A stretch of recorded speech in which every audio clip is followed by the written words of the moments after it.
Did you know that gymnasts are some of the most muscular athletes on the planet, and they rarely touch a traditional weight? Their training methods build dense, functional muscle that looks incredible and performs even better. The secret isn't just doing pull-ups and dips. There are specific gymnastic movements that create muscle growth through something called mechanical tension and time under tension that dumbbells simply can't replicate. Today, I'm going to show you 5 gymnast exercises that will build more muscle than anything you'll find in a traditional gym. Some of these you've probably never seen before. And trust me, by the end of this, you're going to understand why gymnasts have the physique everyone wants. Let's start with the first one, the planche lean. Now, this isn't a full planche where you're floating parallel to the ground. That takes years to build up to. But the planche lean is where the real muscle building happens, and it's something you can start working on today. Here's why this exercise is so effective. When you lean forward in a planche position, your shoulders, chest, and core are fighting against gravity in a way that no bench press can replicate. You're not just pushing weight, you're controlling your entire body in space while your muscles are screaming to keep you from face planting. Here's how you do it. Start in a push-up position with your hands directly under your shoulders. Now, and this is the key part, lean your shoulders forward past your hands. Keep your arms completely straight and locked out. Your body should form a straight line from head to toe, no sagging in the hips. As you lean forward, you're going to feel immediate tension in your shoulders and chest. That burning sensation is your anterior deltoids, pecs, and serratus anterior working overtime. The further forward you lean, the harder it gets. Most people can only hold this for 10 to 15 seconds when they first try it.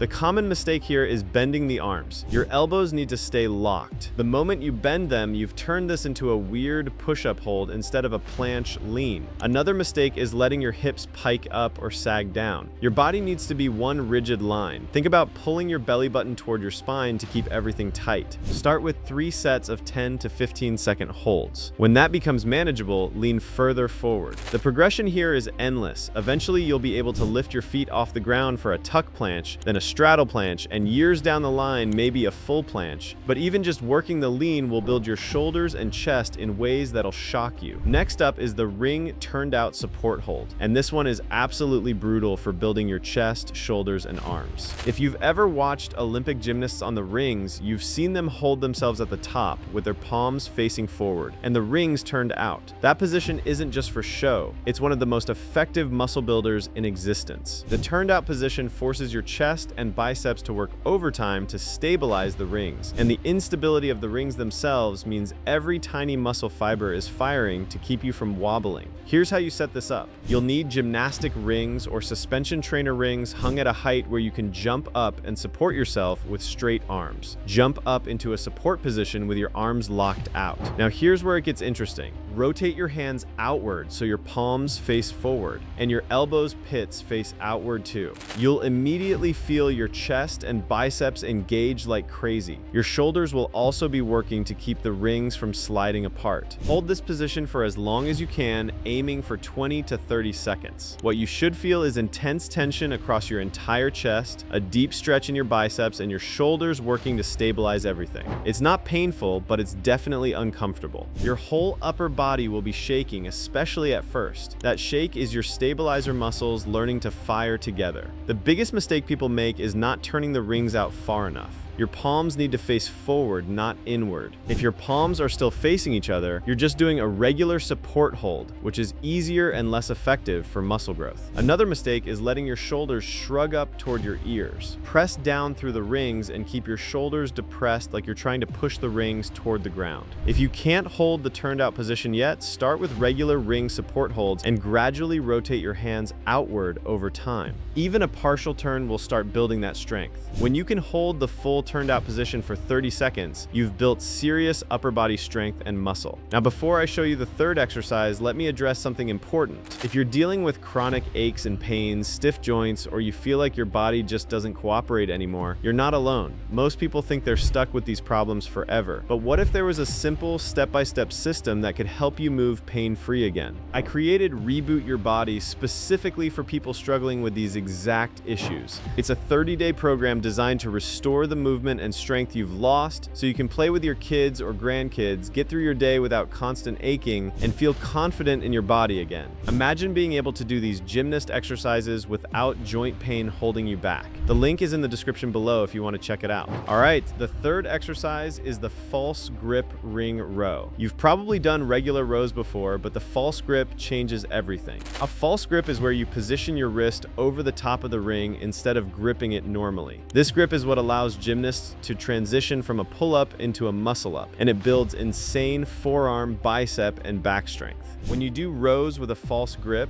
you're not just working your back, you're building crushing grip strength and preparing your body for advanced pulling movements that'll pack muscle onto your arms and upper back. Set your rings at about waist height. Grab the rings with a false grip, which means you're going to hook your wrist over the top of the ring so the ring sits in the crease of your palm near your wrist. Your knuckles should be pointing toward the ceiling. Walk your feet forward until your body is at an angle. The more horizontal you are, the harder this gets. Start with your arms fully extended, body in a straight line from head to heels. Now pull yourself up toward the rings, driving your elbows back behind you. At the top of the movement, your hands should be right next to your ribs and the rings should be touching your sides. Lower yourself back down with control. What you'll feel immediately is how much harder your forearms and biceps have to work compared to a normal row. The false grip means your wrist flexors are engaged the entire time and your biceps are working from a mechanically disadvantaged position, which actually makes them grow faster. Your back will be working too, especially your lats, rhomboids, and lower traps. The most common mistake is not maintaining the false grip throughout the movement.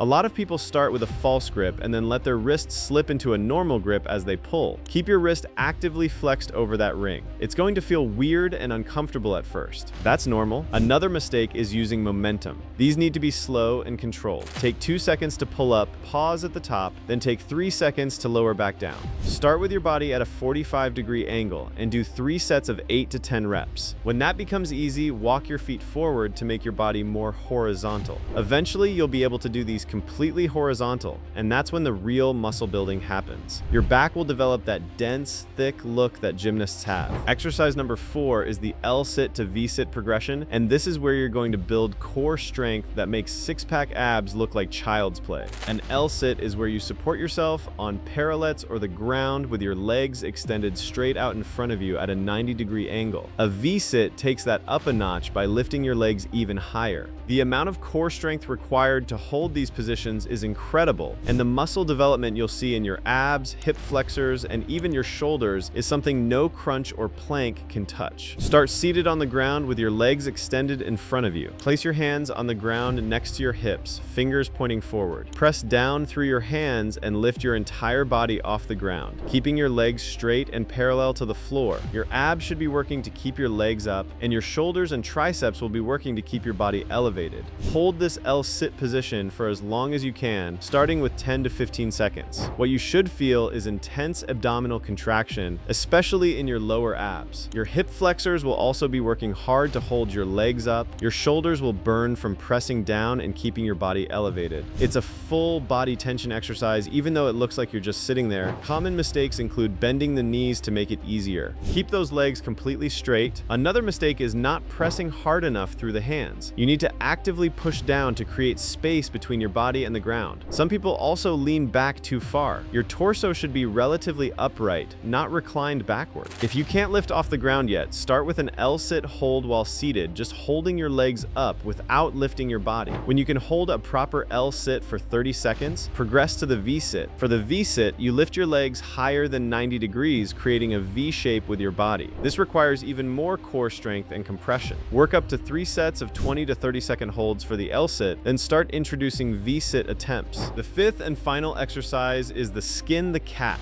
and this one is probably the most unusual looking movement on this list. It's also one of the best exercises for building shoulder mobility, back strength, and core control all at the same time. Gymnasts use this as a foundational movement, and it builds muscle in your lats, shoulders, and abs while bulletproofing your shoulder joints against injury. The range of motion you develop from this exercise is something that weight training just can't provide. You'll need a pull-up bar for this. Hang from the bar with a shoulder-width grip. Tuck your knees to your chest and roll backward. threading your legs through your arms. Keep rolling until your feet are pointing toward the ground behind you and you're hanging upside down in what's called a German hang position. Your shoulders will be an extreme extension, which is why this builds such incredible mobility. From there, reverse the movement by tucking your knees back to your chest and rolling forward to return to the starting hang position. What you're going to feel is a deep stretch in your shoulders, lats, and chest, especially in that German hang position. Your core will be working to control the rotation, and your grip strength will be tested as you hang throughout the movement. This isn't a fast exercise. It's slow and controlled, taking about 5 to 10 seconds for each complete rep. The biggest mistake is going too fast or jerky. This needs to be smooth and controlled. Another mistake is not having the shoulder mobility to safely get into the German hang position. If you feel sharp pain in your shoulders, don't force it. Start with partial skin the cats, where you only roll back part way, then gradually increase your range of motion over weeks and months. Some people also make the mistake of letting go at the bottom. Keep your grip the entire time. Start with 3 to 5 reps, focusing on perfect form. When you can do 10 smooth reps, you've built serious shoulder strength and mobility. This exercise alone will give you the shoulder health to train hard for decades without injury, and the muscle development in your lats and shoulders is a bonus. Alright, now's the time for me to show you how you can combine these 5 exercises into a complete routine you can do 3 times per week. This is going to build functional, dense muscle while improving your mobility and body control at the same time. Start with the planche lean for 3 sets of 15 to 20 second holds. Rest 90 seconds between sets. This should take about 6 minutes total, including rest. Next, move to the ring turned out support hold for 3 sets of 20 to 30 second holds. Rest 2 minutes between sets because this one is taxing. This adds another 8 minutes. Then do false grip ring rows for 3 sets of 8 to 10 reps. Take your time on these, controlling both the pull and the lower. Rest 90 seconds between sets. This adds another 10 minutes. After that, work your L-sit holds for 3 sets of 20 to 30 seconds. If you're ready for V-sits, alternate between L-sit and V-sit holds. Rest 1 minute between sets. This adds another 6 minutes. Finally, finish with skin the cats for 3 sets of 5 reps. Move slowly and deliberately. Rest 2 minutes between sets. This adds another 10 minutes. In total, this routine takes about 40 minutes and hits every major muscle group in your upper body and core. The beauty of gymnastic training is that it builds muscle while also developing skills, mobility, and body control that weight training simply doesn't address. You're not just getting bigger, you're getting more capable. Within 4 to 6 weeks of consistent training, you'll notice significant muscle development in your shoulders, chest, arms, and core. Your posture will improve, your joint health will improve, and you'll have skills that'll impress anyone who sees you train. The key is consistency and progressive overload. Add 1 or 2 seconds to your holds each week, add 1 rep to your rows, and skin the cats every week or 2. Gradually increase your forward lean on the planche. The progress might feel slow at first, but that's how you build muscle that lasts and a body that works as good as it looks. Get after it.